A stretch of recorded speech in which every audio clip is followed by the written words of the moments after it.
बिस्मिल्लाहिर्रहमानिर्रहीम। अस्सलाम वालेकुम नाज़रीन, आप यूट्यूब चैनल देख रहे हैं। मैं इमरान खान हूँ। सबसे पहले इमरान खान साहब के तशद्दुद के हवाले से आलमी सतह पे बहुत कवरेज हो रही है और ये मेरे पास इसकी कवरेज के बहुत सारे पेजेस मौजूद हैं।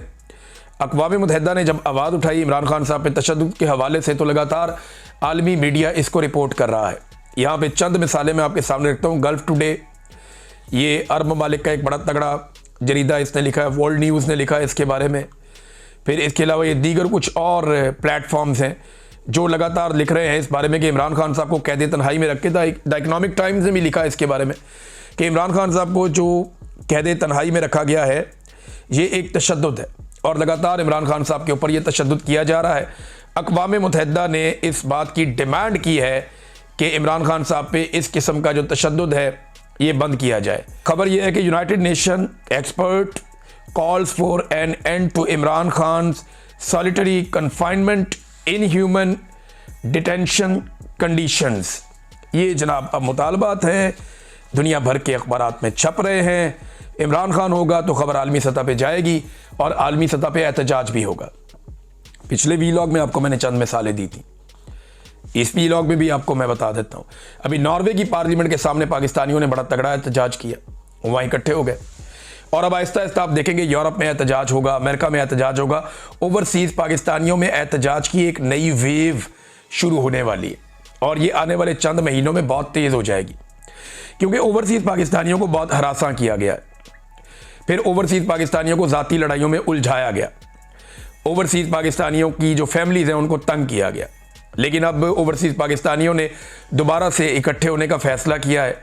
डिफरेंट प्लेटफॉर्म्स के ज़रिए वो इकट्ठे हो रहे हैं, एक दूसरे का हाथ थाम रहे हैं और अलग अलग प्लेटफॉर्म्स के ऊपर वो आवाज़ बुलंद करेंगे पाकिस्तान में होने वाली इंसानी हुकूक की खिलाफ वर्जियों पे।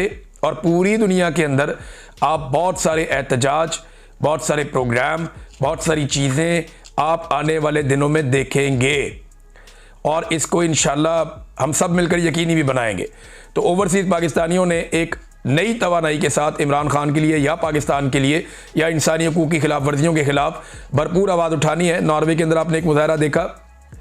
मैं यहाँ पे जापान में आया हुआ था तो 2 प्रोग्राम हुए, दोनों में बड़ी तगड़ी तादाद ओवरसीज़ पाकिस्तानियों की आई।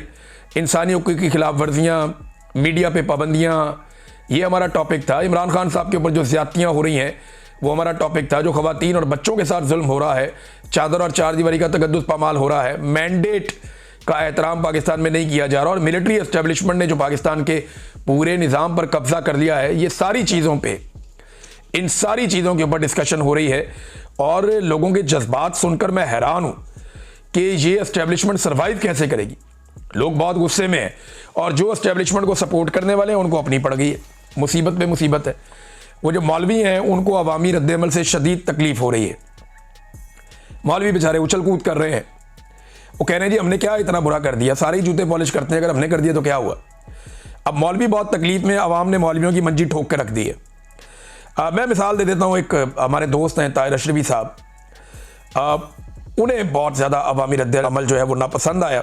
वो कहते हैं कि मैं जहाद में सिपा सलार के हाथ पर बैत करूँगा। मौलवी साहब, आपको जहाद का और इसका बैत का और शहादत का मतलब भी पता है। बॉर्डर पे आपने जाना नहीं है, आपके हलवे में बम किसी ने डालना नहीं है, तो आपने कहाँ जाके शहीद होना है। ना तुसा जाना है बॉर्डर पे और ना ताड़े हलवे च किसी ने पाना है बम, तो शहीद तो आपने होना नहीं है। और प्रोटोकॉल और सिक्योरिटियाँ लेके आप ऐसे फिरते हैं जैसे पाकिस्तान में आपसे ज़्यादा किसी की जान को ख़तरा ही नहीं है। आपकी तो सत्ते खैर हैं, सबके साथ आपने बना के रखी हुई है। तो ये अवामी रद्द-ए-अमल के बेचारे मेरे ख्याल में खौफ में होते हैं लोग। बहरहाल जो जहाद है ना वो अफजल जहाद होता है जालिम हुक्मरान के सामने कलमा हक कहना, जिसकी तौफीक मेरे ख्याल में आपके पास नहीं है। और इस्लामी रियासत में जहाद फ़र्ज़ कब होता है, ज़रा ये तो बताएं आप। फ़लस्तीन में और कश्मीर में जो भी मुसलमानों के साथ हो रहा है उसके बाद जहाद की फ़र्जियत पे आप क्या कहते हैं, ज़रा ताहिर अशरफी साहब इस पर भी आप रोशनी डाल दें और इस पर आपने किस किस्म का क्या मशवरा दिया है। यानी बैत करने का आपको बहुत शौक़ है, जहाद लड़ने का आपको बहुत शौक़ है, लेकिन जहाद होता है बॉर्डर पे, जहाद होता है उन जगहों पे जहाँ पे जुल्म हो रहा है। आप वहाँ कब जाते हैं और वहाँ क्या करते हैं, आपका ट्रैक रिकॉर्ड बड़ा मज़ेदार है। आप कहीं और जाते हैं, वहाँ नहीं आप जाते। तो ये एक के बाद एक बंदा लॉन्च किया जाता है। एक साबिक क्रिकेटर है, उसको भी बेचारे को लॉन्च किया गया। अच्छा खासा कौम का हीरो था, मगर मिलिट्री एस्टेब्लिशमेंट की चाकरी और नौकरी के चक्कर में बेचारे को नौजवानों की नज़रों में टके टोकरी हो गया बेचारा। मुझे ऐसा लगता है कि इमरान खान से जो इस आदमी का बुग़्ज़ है ना, यानी माजी में ये बंदा, ये क्रिकेटर जो है रिटायर, ये इमरान खान के खिलाफ बयानात भी देता रहा माजी में, और इसका बुग़्ज़ दिखाई देता था इसके बयानात से। यही वजह है कि इसकी अवामी मकबूलियत बहुत बुरी तरह बेचारे की मुतासिर हो गई। अब ज़हनी हालत भी मुतासिर हो गई है गरीब आदमी की। मुझे कुछ दोस्तों ने बताया कि इसके इर्द गिर्द अब पहले जैसी रौनक नहीं होती। पहले ये बैरून मुल्क आता था, पाकिस्तान तो बहुत बड़ी आबादी है, तो वहाँ 2-4 हज़ार बंदा इकट्ठा करना कोई बड़ी बात नहीं होती, लोग मिल जाते हैं। लेकिन बैरून मुल्क जब ये बाहर आया करता था तो सैकड़ों लोग इसके इर्द गिर्द जमा हो जाते थे। अभी वो वाला माहौल नहीं है, 1-2-4 दर्जन लोग बस मैक्सिमम, वो एक पॉलिटिकल पार्टी के लोग हैं और कुछ जो हैं वो ज़ाती ताल्लुक़ वाले लोग होते हैं, बस वो इकट्ठे हो जाते हैं। बेचारा इश्तिहारात की तलाश में मारा मारा फिरता रहता है और दर बदर फिर रहा है कि मुझे कोई इश्तिहार मिल जाए, कोई मेरी दिहाड़ी और लग जाए।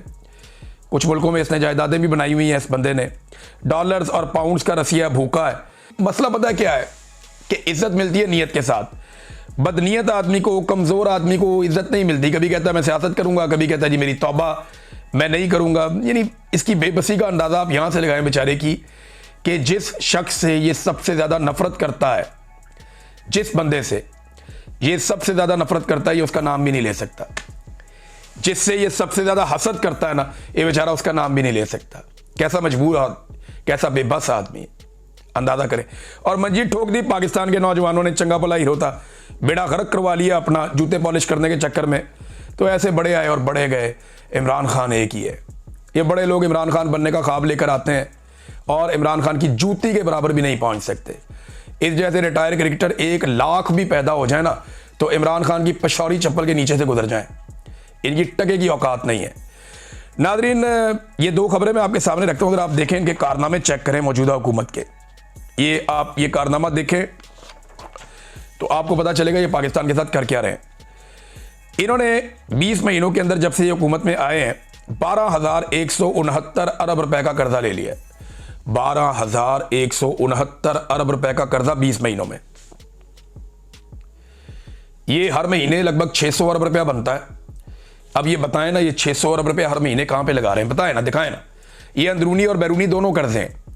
बताएं ना, 600 अरब रुपए से ज्यादा पैसा हर महीने ये लोग कहां पे खर्च कर रहे हैं? वो जगह दिखा दें जहां ये खर्च कर रहे हैं। कहीं लगा हुआ आपको नजर आ रहा है? पाकिस्तान में सारे तरक्याती मंसूबे इन्होंने रोक दिए और कर्जे लेने के इन्होंने रिकॉर्ड लगा दिए। ये पैसा लेकर कहां जा रहे हैं? कोई बताएगा पाकिस्तानियों को? ये 43 अरब डॉलर्स बनते हैं। 43 अरब डॉलर्स। 1 अरब डॉलर के लिए आप तरसते हैं।